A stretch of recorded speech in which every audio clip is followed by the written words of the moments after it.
Morning बच्चाओ। आज આપણે કાર્બનના ઓક્સાઇડના સંયોજન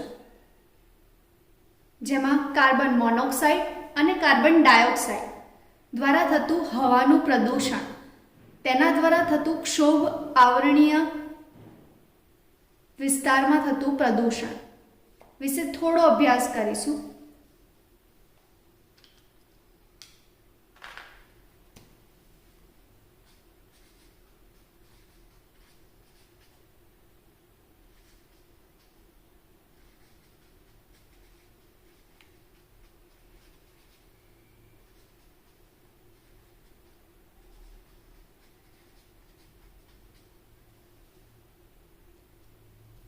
बराबर है। कार्बनना ऑक्साइड पहला तो ए विषे समझे। कार्बनना ऑक्साइड एटले तो जेमा कार्बन अने ऑक्सीजन होय, राइट। सिंपल है। कार्बनना ऑक्साइड मतलब जेमा कार्बन अने ऑक्सीजन बंने वच्चेना बंने संयोजनों भेगा थईने जे संयोजन बनावे तेने कार्बनना ऑक्साइड कहेवाय। तो जे ए संयोजनों छे तो आपणे ख्याल छे ने कि कार्बन ऑक्साइड्स क्या, तो कार्बन ऑक्सीजन बे भेगो थाय आने शुं कहेवाय? कार्बन नो एक परमाणु ऑक्सीजन नो एक परमाणु बंने भेगो थाय बने कार्बन मोनोक्साइड।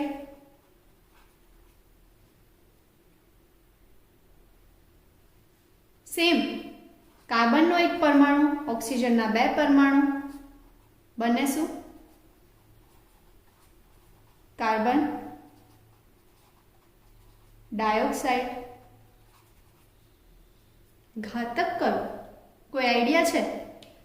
मैडम ऑक्सीजन ना बे परमाणु छे तो कार्बन डायोक्साइड ज हशे ना। कार्बन मोनोक्साइड ए अति गंभीर छे, एना विषे थोड़ू वधारे देखिए।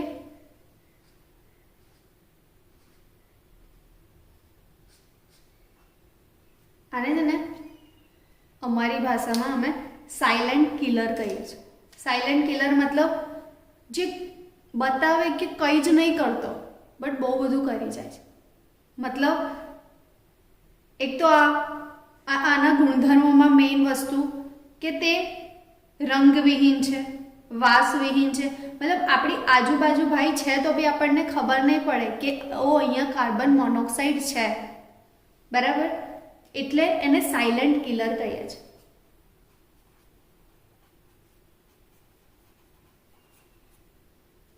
जे धीमे रहीने आईने खत्म करीने जतो रहे अने आपने खबर भी ना पड़े, राइट। એટલે અતિ ગંભીર છે।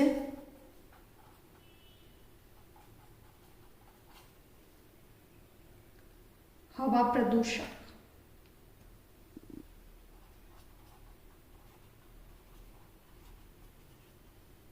સેકન્ડ, એક તો એ વાસવિહીન છે। એ આપણને ઓલમોસ્ટ કોઈ ગેસ પ્રોડ્યુસ થાય તો આપણને એની સ્મેલ આવે, રાઈટ। તો એનાથી આપણને અંદાજ આવે કે અહીંયા કંઈક ફેલાય છે, मतलब અહીંયા કંઈક લીક થાય છે। આપણે ઘરે ગેસનો બોટલ मतलब સહેજ બી ગેસ બી ખુલ્લો રહી ગયો હોય તો આપણને ખબર પડી જાય કે કંઈક કંઈક એવું છે, કઈ એવો ગેસ છે જે પ્રોડ્યુસ થાય છે જેને આપણને સ્મેલથી આઈડિયા આવી જાય।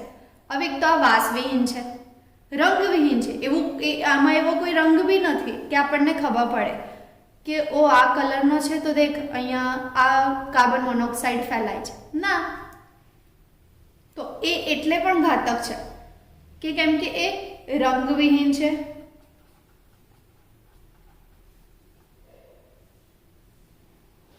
अने वासविहीन छे,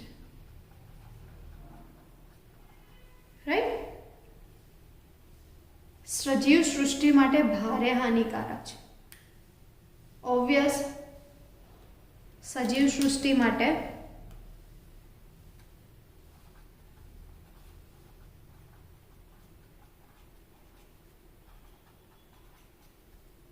भारे हानिकारक छे।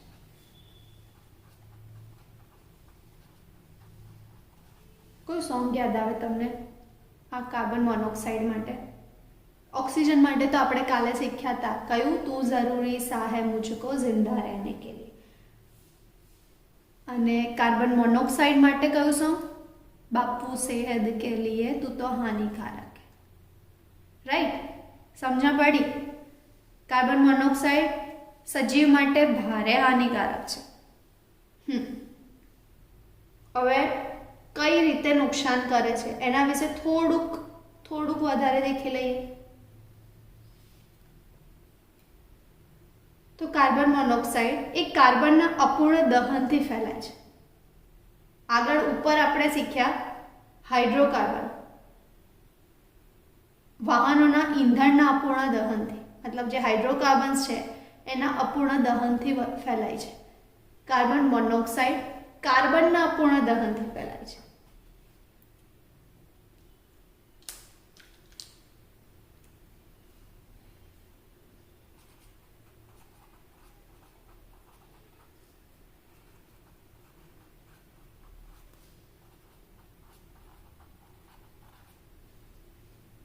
રાઈટ. હવે જે વાહનોના નીકળતા ધુમાડા છે ને એમાં કાર્બન મોનોક્સાઇડ હોય.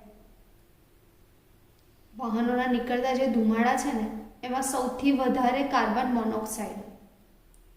સેકન્ડ, જે લાકડા બાળીએ છે ને એના અપૂર્ણ દહનથી, લાકડાના, કોલસાના, પેટ્રોલિયમ આ બધી જે પેદાશો છે ને એમના અપૂર્ણ દહનથી પણ કાર્બન મોનોક્સાઇડ ફેલાય છે.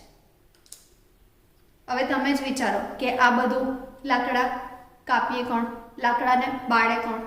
ફર્નિચર બનાવવા જંગલોમાંથી લાકડા કાપી કોણ લાવે? મનુષ્ય. વાહનો કોણ ચલાવે? મનુષ્ય. તો કાર્બન મોનોક્સાઇડ પ્રોડ્યુસ કોણ કરે છે? ઓબ્વિયસ, મનુષ્ય. રાઈટ. તો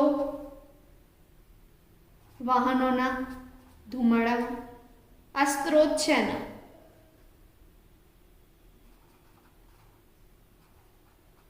વાહનોના ધુમાડા, લાકડા છે, પેટ્રોલિયમ છે,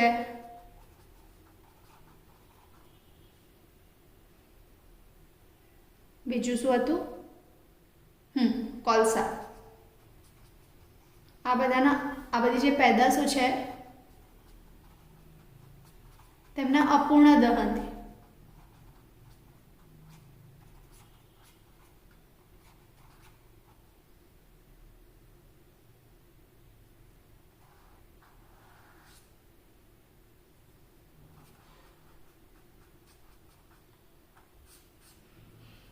કાર્બન મોનોક્સાઇડ પ્રોડ્યુસ થાય છે.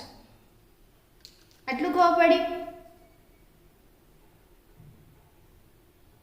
હવે આપણા મનુષ્ય જાતિને કઈ રીતે નુકસાન પહોંચાડે, પણ એ પહેલા આપણે એક વસ્તુ યાદ આવી કે જે આપણે એવું કહીએ છીએ કે આપણી ગાડીની સર્વિસ કરાવી લેવી જોઈએ. રાઈટ.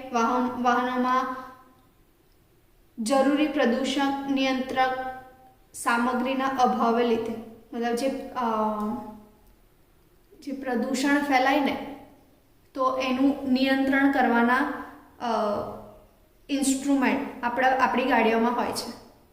તો એ બધા ગાડીઓમાં જે આપણે સર્વિસ ના કરાવીએ, રાઈટ, તો એ કાટ ખાય, મતલબ એ યુઝ એટલો ના થાય, ક્યાં તો બગડી ગયું હોય તો એનાથી વધારે પ્રદૂષણ ફેલાઈ શકે.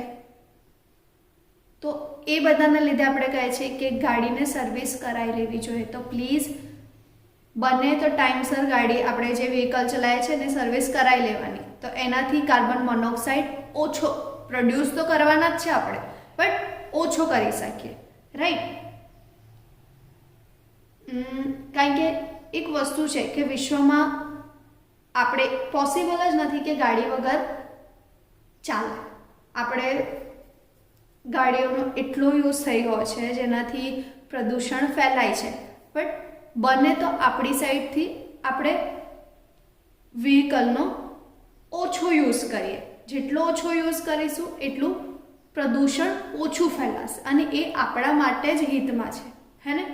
તો જેટલું બને ગાડીનો ઉપયોગ ઓછો કરો. સોસાયટીની બહાર જવું હોય તો મમ્મી ગાડી લઈને જાઉં છું એવું ના કરો. થોડું ચાલતા રહો તો આપણે આપણી બી હેલ્થ સારી રાખીશું અને સેકન્ડ પ્રદૂષણ ફેલાવતું બી ઓછું કરીશું. હવે એક વસ્તુ કે કાર્બન મોનોક્સાઇડ આપણે કહી તો દીધું મેડમ કે અતિ ગંભીર હવા પ્રદૂષક છે, એ સાયલેન્ટ કિલર છે, મનુષ્ય માટે ઝેરી છે. કઈ રીતે એ સમજાવશો? તો એ બી સમજાવી દઈએ કે જે કાર્બન મોનોક્સાઇડ છે ને એ હવામાં ફેલાય. એક તો એ આપણી શ્વાસોશ્વાસની ક્રિયામાં આવે, ત્યાંથી ભાઈ ડાયરેક્ટ આપણા હિમોગ્લોબિન સાથે જોડાય. રુધિરના હિમોગ્લોબિન સાથે જોડાઈને કાર્બોક્સી હિમોગ્લોબિન સંકીર્ણ બનાવે. ઓકે, સમજીએ થોડું.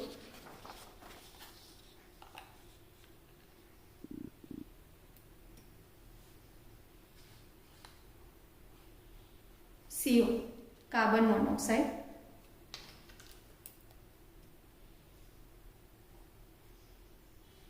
રુધિરમાં હિમોગ્લોબિન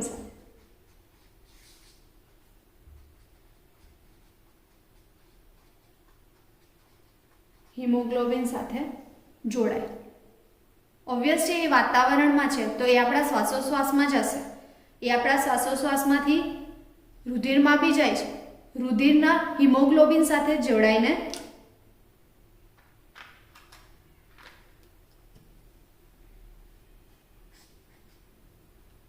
કાર્બોક્સી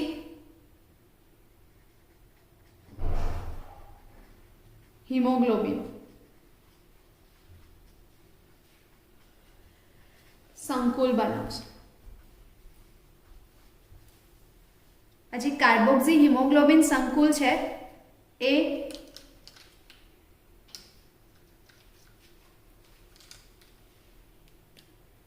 300 ગણું વધુ થાય છે.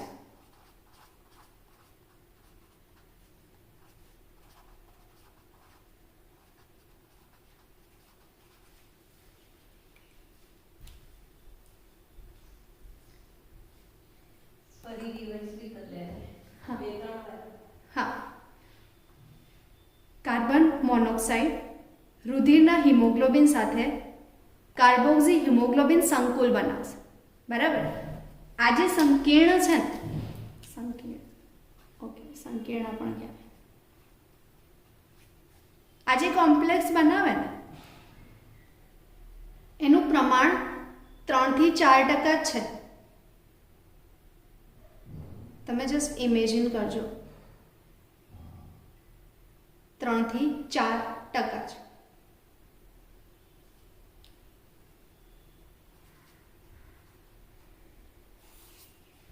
ડન. પણ તે 300 ગણું વધારે જ થાય છે આપણા ઓક્સિજન હિમોગ્લોબિન સંકુલ કરતા. ઓક્સિજન હિમોગ્લોબિન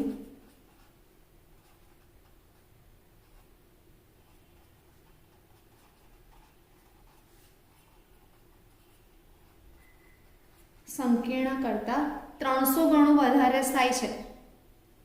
તો એ શું કરશે?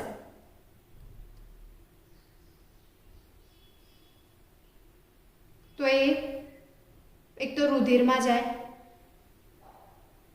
પહેલા દેખો, સિમ્પલ વસ્તુ છે. કાર્બન મોનોક્સાઇડ હિમોગ્લોબિન સાથે આપણા બોડીમાં ઓક્સિજન હોય, હિમોગ્લોબિન હોય. ઓક્સિજન હિમોગ્લોબિન સંકીર્ણ ઓલરેડી આપણા બોડીમાં છે, રાઈટ? હવે કાર્બન મોનોક્સાઇડ આપણા શરીરમાં જાય અને તે કાર્બોક્સી હિમોગ્લોબિન સંકીર્ણ બનાવશે, જે 3 થી 4% જ છે આપણા શરીરમાં, પણ 300 ગણું વધારે થાય છે આના કરતાં. સમજો છો? હવે એક વસ્તુ થાય, આની ઓક્સિજનની જગ્યા પર કાર્બન મોનોક્સાઇડ આવી ગયો, કાર્બોક્સિલ ગ્રુપ આવ્યો. થાય શું? ઓક્સિજનનું પ્રમાણ ઘટે. એ સિમ્પલ લોજિક છે કે ઓક્સિજનનું પ્રમાણ ઘટે તો ઓક્સિજનના વહનની ક્ષમતા ઘટે. હવે ઓક્સિજનની ઉણપના કારણે માણસને રોગ થવાના કઈ રીતના એ સમજ પહેલા આ ખબર પડી. ઓકે, એક એમાં સમજાવીએ. દેખો,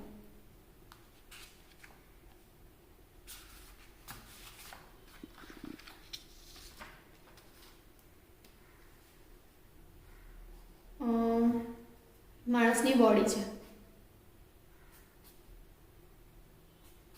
આ માણસ છે.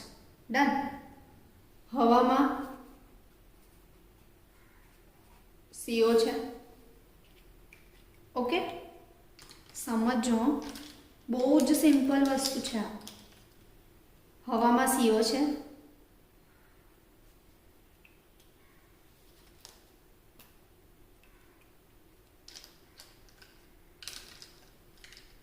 હવે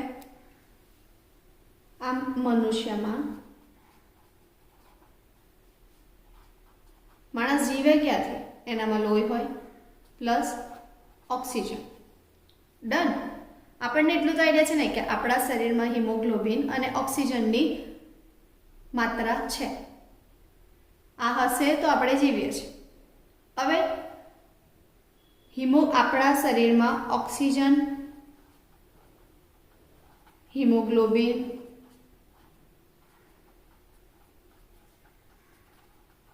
સંકીર્ણ ઓલરેડી છે. ડન. હવે આવ્યો હવામાં CO. એ માણસના શ્વાસોશ્વાસમાં જાય.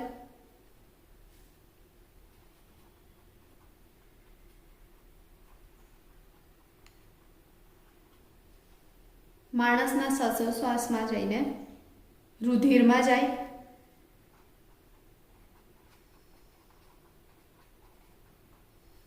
રુધિરમાં આવેલું છે હિમોગ્લોબિન. તો એ શું કરશે? આની રિપ્લેસમાં, આની બદલે બનાવશે શું?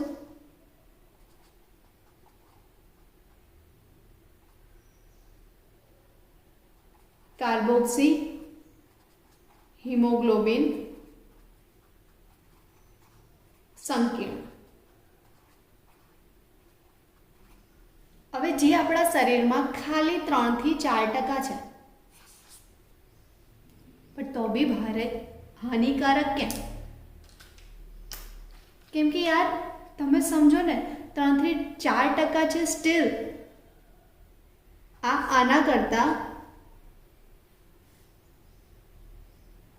300 ગણું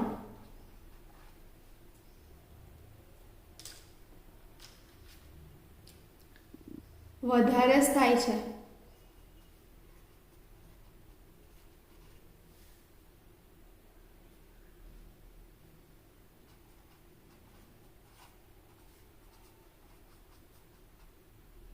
ડન. 300 ગણું વધારે થાય છે આના કરતા. હવે કાર્બોક્સી મોનોક્સાઇડે ઓક્સિજનની જગ્યા લઈ લીધી. કાર્બોક્સી મોનોક્સાઇડે ઓક્સિજનની જગ્યા લઈ લીધી. તો ઓક્સિજનનું પ્રમાણ, O2 નું પ્રમાણ ઘટી ગયું. પ્રમાણ ઘટે. O2 નું પ્રમાણ ઘટે તો O2 નું વહન ઘટે.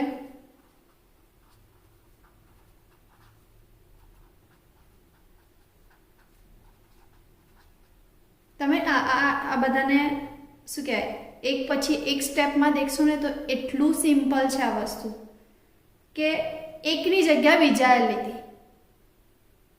પેલું સોંગ આજે જ મેં સાંભળ્યું હતું, જાતે નહીં કોઈ રિશ્તે પુરાને કિસી નए के आ जाने से. નહીં નહીં હોતા હૈ. દેખો, માણસમાં ઓક્સિજન હિમોગ્લોબિન, CO આવ્યો, CO આવી ગયો, મતલબ કાર્બન મોનોક્સાઇડે આની જગ્યા લીધી, કિસી નए के आ जाने से. પણ નુકસાન કોને થયું? ઓબ્વિયસ માણસમાં ઓક્સિજનનું પ્રમાણ ઘટ્યું, ઓક્સિજનનું પ્રમાણ ઘટ્યું તો વહનની ક્ષમતા ઘટી, ઓક્સિજનના વહનની ક્ષમતા ઘટે તો ઓક્સિજનને લગતા રોગો થાય, શ્વાસોશ્વાસને લગતા રોગો થાય. તો એવા કયા રોગ છે?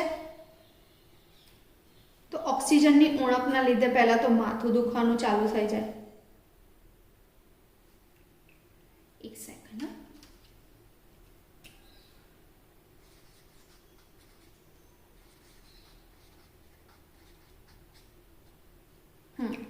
આળસ હોય, શું થાય? તો માથું દુખે,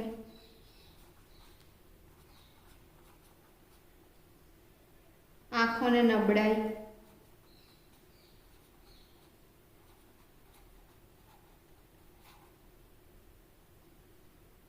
બેચેની,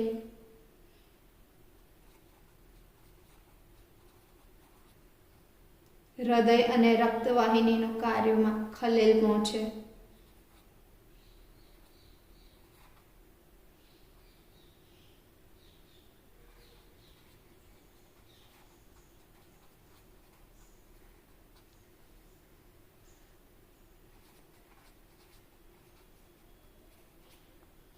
ડન. હવે બીજું એક વસ્તુ, આજે રક્તવાહિનીઓને ખલેલ પહોંચે, રક્તવાહિનીના કાર્યોને, એના લીધે સિગરેટ પર લખેલું હોય છે નો સ્મોકિંગ, તો બી 40% લોકો સિગરેટ પીવે છે. તો એના લીધે નુકસાન થાય છે. કઈ રીતે? તો ડૉક્ટર હંમેશા કહે કે ધૂમ્રપાન ના કરો, કેમ કે એના લીધે રુધિરમાં CO નું પ્રમાણ વધે છે. જેને રેગ્યુલરલી ધૂમ્રપાન કરવાની આદત હોય ને, એમનામાં CO નું પ્રમાણ ઘટે, એમને એટલે કેન્સર થાય, એમનેમાં શ્વાસોશ્વાસ, ફેફસા આ બધા નબળા પડે. અને જ્યારે એક કોઈ સગર્ભા સ્ત્રી હોય ને, જે પ્રેગ્નન્ટ વુમન હોય, તો એ જ્યારે સ્મોકિંગ કરે પ્રેગ્નન્સીમાં, ત્યારે બહુ બધા એવા રીઝન્સ છે જે એના ચાઇલ્ડને નુકસાન પહોંચાડે, એના બેબીને નુકસાન પહોંચાડી શકે છે. કેમ કે કઈ રીતે? તો જ્યારે CO નું પ્રમાણ વધે ને, તો એક તો કસુવાવડ થાય,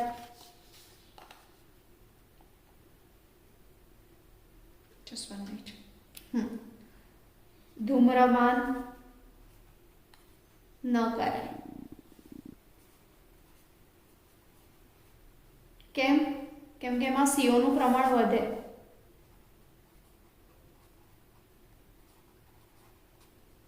CO નું પ્રમાણ વધે, કાર્બન મોનોક્સાઇડનું પ્રમાણ વધે. તો જ્યારે કોઈ સગર્ભા સ્ત્રી હોય,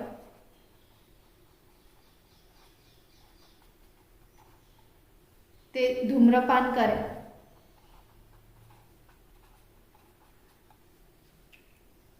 તો શું થાય?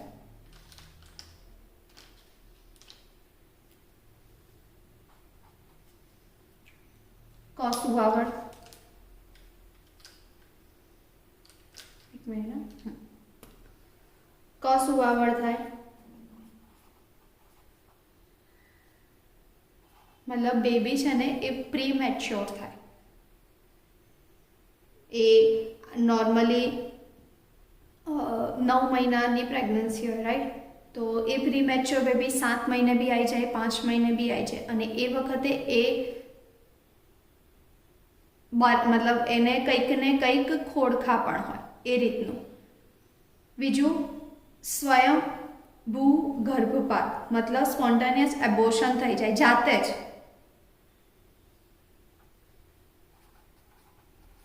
સ્વયંભૂ ગર્ભપાત થાય, સ્પોન્ટેનિયસ એબોર્શન થઈ જાય, અને બાળકમાં વિકૃતિ આવવાની શક્યતા વધી જાય. સીધી વાત છે, ધૂમ્રપાન કરે, CO એના શરીરમાં પહેલેથી છે, એ એની મધરના જે સગર્ભા સ્ત્રી છે એના શરીરમાં, એની બોડીમાં, રાઈટ? તો ધૂમ્રપાન કરશે, એના શરીરમાં, એના રુધિરમાં ઓલરેડી કાર્બન મોનોક્સાઇડનું પ્રમાણ છે. હવે જ્યારે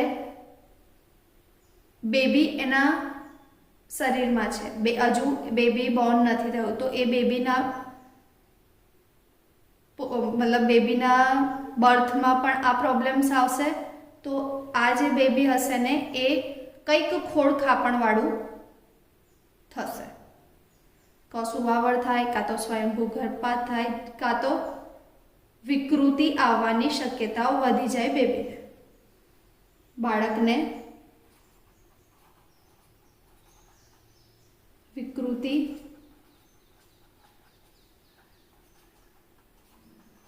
આવવાની શક્યતા વધે.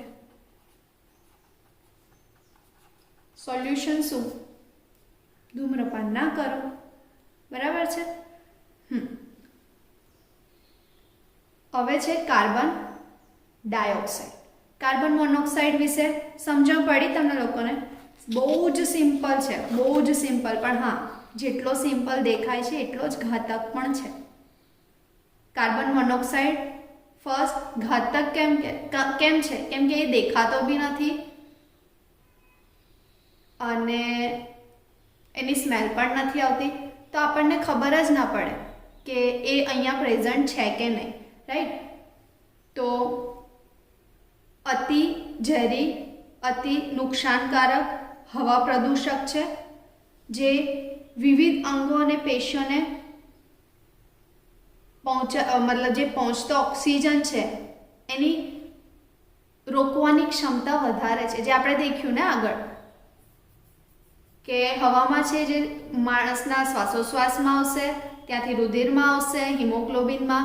ઓલરેડી હિમોગ્લોબિન અને ઓક્સિજનનું સંકીર્ણ છે, તો એના રિપ્લેસમાં કાર્બોક્સી હિમોગ્લોબિન સંકીર્ણ બનશે, જે 3 થી 4% જ છે, પણ એટલું ઘાતક છે કે જે 300 ગણું વધારે થાય છે હિમોગ્લોબિન ઓક્સિજન સંકીર્ણ કરતા, ઓક્સિજન હિમોગ્લોબિન સંકીર્ણ કરતા.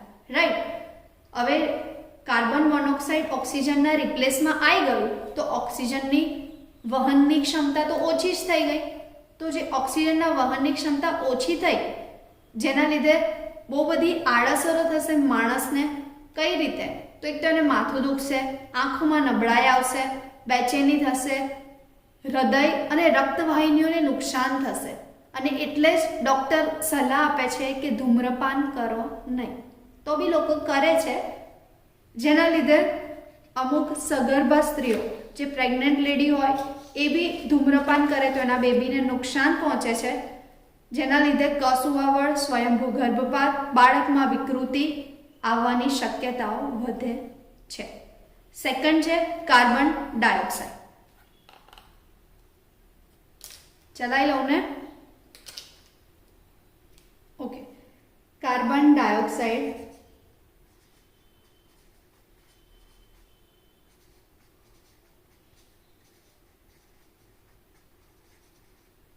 આ તો તમને આના વિશે તો ઘણો બધો આઈડિયા છે, કારણ કે કાર્બન ડાયોક્સાઇડ આપણે જ્યારથી પર્યાવરણ શબ્દ આવ્યો ને ત્યારનું આપણા એમાં છે કે કાર્બન ડાયોક્સાઇડ, જ્યારથી આપણે વનસ્પતિ વિશે શીખીએ છીએ ત્યારનો આ વાયુ આપણને એમ ઘર કરી ગયો છે કે કાર્બન ડાયોક્સાઇડ. તો આપણે આના વિશે સારું એવું જાણીએ છીએ, પણ થોડુંક પ્રદૂષણ પ્રત્યે, પ્રદૂષિત વાયુ છે તે પ્રત્યે થોડીક નજર મારી લઈએ કે કાર્બન ડાયોક્સાઇડ. પહેલાં તો એક સવાલ પૂછું કે ઇફ કાર્બન ડાયોક્સાઇડ વાતાવરણમાં ના હોત તો શું થતું? પહેલાં તો આપણે જીવી જ ના શકતા.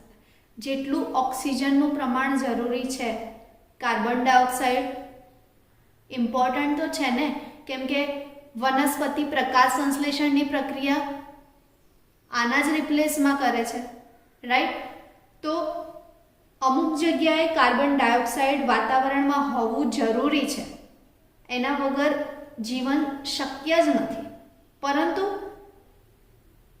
એક વસ્તુ છે કે કંઈ બી અતિ થઈ જાય ને ત્યારે એ નુકસાન કરે, જ્યારે વધારે પડતું આપી દે ને ત્યારે એ નુકસાન કરે. તો કાર્બન ડાયોક્સાઇડ પ્રદૂષિત વાયુ કેમ કહેવાય છે? જ્યારે એ વધુ પ્રમાણમાં થઈ જાય ને ત્યારે. તો જે કાર્બન ડાયોક્સાઇડનું વધુ પ્રમાણ થાય ત્યારે તે પ્રદૂષિત વાયુ તરીકે વર્તે છે. વાતાવરણમાં શ્વસન દરમિયાન ઉર્જા મેળવવા માટે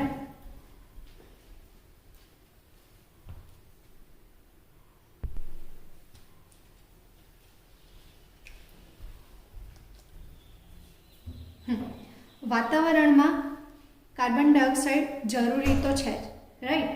તો શ્વસન દરમિયાન ઉર્જા મેળવવા માટે અશ્મિગત બળતણના દહનથી, સિમેન્ટના ઉત્પાદન દરમિયાન ચૂનાના પથ્થરના વિઘટન દ્વારા કાર્બન ડાયોક્સાઇડ મુક્ત થાય છે.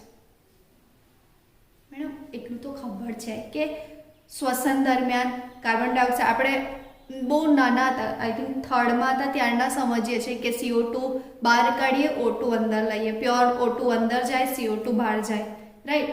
તો એક તો શ્વાસનની ક્રિયામાં કાર્બન ડાયોક્સાઇડ મુક્ત કઈ રીતે થાય છે?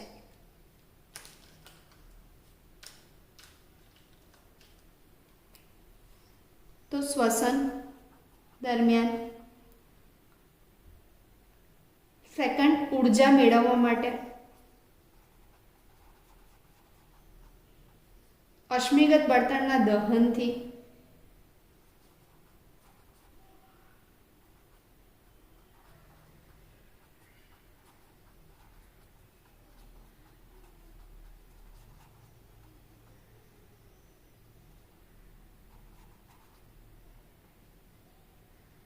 સિમેન્ટના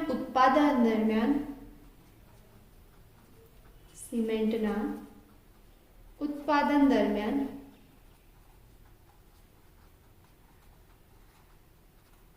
ચૂનાના પથ્થરના વિઘટન દ્વારા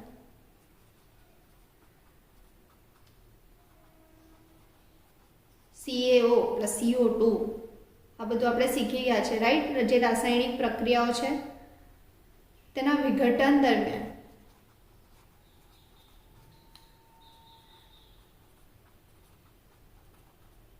CO2 મુક્ત થાય છે.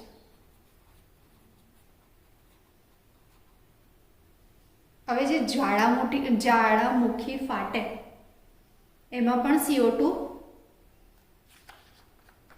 એ આપણને આઈડિયા છે. જે જ્વાળામુખી ફાટે ને એમાં પણ CO2 રિલીઝ થાય છે.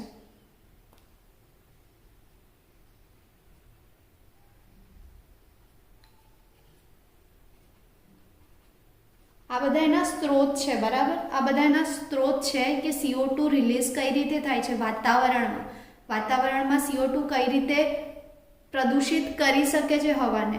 આ બધા એના સ્ત્રોત છે કે જ્વાળામુખી ફાટે ત્યારે, શ્વસન દરમિયાન, ઉર્જા મેળવવા માટે, સિમેન્ટના ઉત્પાદન દરમિયાન, આ બધું, રાઈટ. હવે કાર્બન ડાયોક્સાઇડ સમતાપ આવરણમાં હોય કે ક્ષોભ આવરણમાં? તો કાલે જ આપણે શીખ્યા કે CO2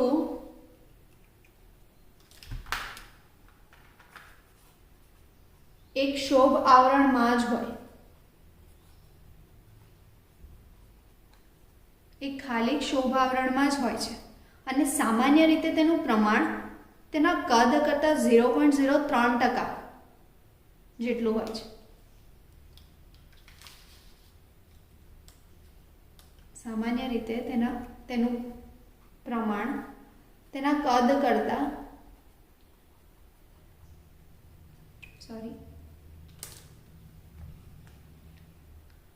0.03%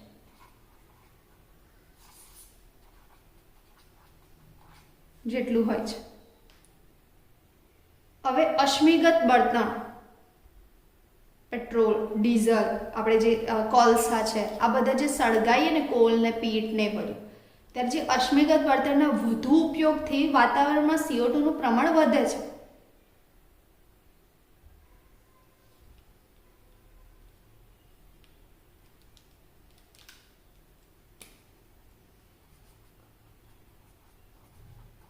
અશ્મિગત બળતણ ના દહનથી CO2 નું પ્રમાણ વધ્યું છે વાતાવરણ.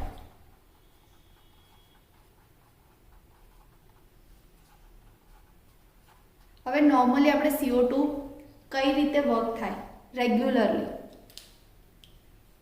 મેડમ અમને તો આવડે છે. આ પ્લાન્ટ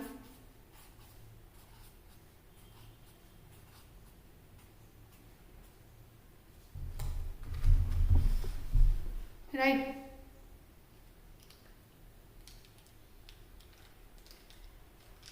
સૂરજ દાદા દોરીએ. આજે સૂરજ દાદા છે. સન,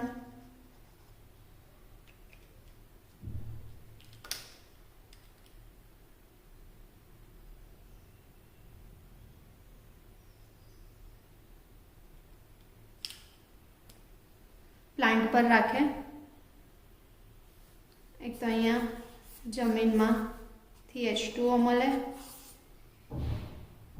CO2 અને O2 બંને એકબીજાની રિપ્લેસમાં વર્ક કરે. O2 CO2 આ સાયકલમાં પ્રકાશ સંશ્લેષણની પ્રક્રિયા છે, રાઈટ.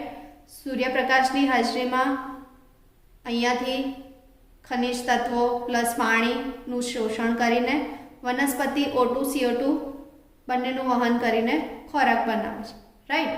તો જે CO2 છે જે વાતાવરણમાં એક રીતે તો ફાયદાકારક છે, બટ જ્યારે એનું એક્સેસ પ્રમાણ, એનું વધારે પ્રમાણમાં દહન થાય, આ જે અશ્મિગત બળતણનું દહન થાય ત્યારે વાતાવરણમાં જ્યારે CO2 વધારે પ્રમાણમાં ફેલાય ત્યારે તે નુકસાન કરે છે. લીલી વનસ્પતિઓના ઉછેર દ્વારા ઘટાડીને વાતાવરણમાં CO2નું યોગ્ય પ્રમાણ આપણે જાળવી શકીએ છીએ. હવે આપણને ખબર છે, રાઈટ, કે લીલી વનસ્પતિ પ્રકાશ સંશ્લેષણની ક્રિયામાં કાર્બન ડાયોક્સાઇડનો ઉપયોગ કરે, ઓક્સિજન મુક્ત કરે. વાતાવરણમાં કાર્બન ડાયોક્સાઇડ અને ઓક્સિજન બંને વાયુ, મેં જ કીધું, બંને વાયુનું પ્રમાણ સમતુલન જળવાઈ રહે છે અને જળવાવું જરૂરી પણ છે. પણ જ્યારે વાતાવરણમાં સમતોલનને ખેસ પહોંચે, ખલેલ પહોંચે, જ્યારે પ્રદૂષણ ફેલાય જેના લીધે પ્રકાશ સંશ્લેષણની પ્રક્રિયા ઓછી થાય, CO2નું પ્રમાણ વધે, આ જે પ્રક્રિયા છે પ્રકાશ સંશ્લેષણની તેની પ્રક્રિયામાં ખલેલ પહોંચે તો શું થાય? તો જ્યારે સમતોલનમાં ખલેલ પહોંચે ત્યારે કંઈક તો ડિસ્ટર્બ થશે. તો આજે ડિસ્ટર્બ થતા CO2નું વધારે પ્રમાણ વધે ને, તો ગ્રીન હાઉસ અસર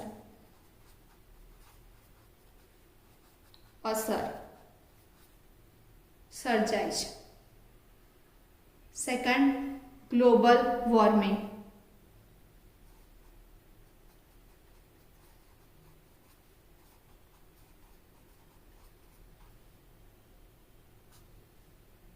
સર્જાય છે ક્યારે? CO2નું પ્રમાણ વધે ત્યારે. પ્રકાશ સંશ્લેષણની પ્રક્રિયા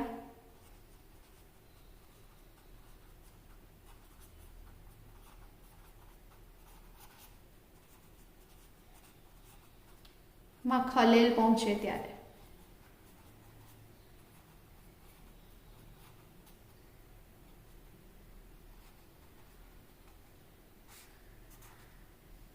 ગ્લોબલ વોર્મિંગ, ગ્રીનહાઉસ અસર સર્જાય છે. સિમ્પલ છે. કાર્બન મોનોક્સાઇડ સૌથી હાનિકારક છે, આપણે શીખ્યા. કાર્બન ડાયોક્સાઇડ વાયુમાં હવામાં, વાતાવરણમાં હોવો જરૂરી છે. જ્યારે ઓક્સિજન અને કાર્બન ડાયોક્સાઇડનું સમતોલન જળવાય ત્યાં સુધી કોઈ જ નુકસાન નથી પહોંચાડતો કાર્બન ડાયોક્સાઇડ. પણ જ્યારે કાર્બન ડાયોક્સાઇડનું પ્રમાણ વધે, જ્યારે એ જે સમતોલન છે એમાં ખલેલ પહોંચે, જે પ્રકાશ સંશ્લેષણની પ્રક્રિયા, આપણે કાર્બન ડાયોક્સાઇડના થી થતા ફાયદા વિશે જ આપણે અત્યારે દેખીએ છીએ કે પ્રકાશ સંશ્લેષણની ક્રિયામાં કાર્બન ડાયોક્સાઇડ, ઓક્સિજન બંને એકબીજા સાથે સમતોલન જાળવી રાખે છે અને પ્રકાશ સંશ્લેષણની પ્રક્રિયામાં ભાગ ભજવે છે. પણ જ્યારે વાતાવરણમાં પ્રદૂષણ ફેલાય, જે પ્રદૂષિત વાયુઓ છે તે વધે, કાર્બન ડાયોક્સાઇડનું પ્રમાણ એનાથી વધી જાય, ત્યારે ઓક્સિજન કરતાં ત્યારે ગ્લોબલ વોર્મિંગ જેવી પ્રક્રિયા સર્જાય છે જે પૃથ્વી માટે હાનિકારક છે. રાઈટ. હવે આ પત્યું કાર્બન મોનોક્સાઇડ અને કાર્બન ડાયોક્સાઇડ મતલબ કાર્બનના ઓક્સાઇડના સંયોજનો દ્વારા થતું હવાનું પ્રદૂષણ. કાલથી ઓકે, કાલે ગ્લોબલ વોર્મિંગ અને ગ્રીનહાઉસ અસર વિશે શીખીશું.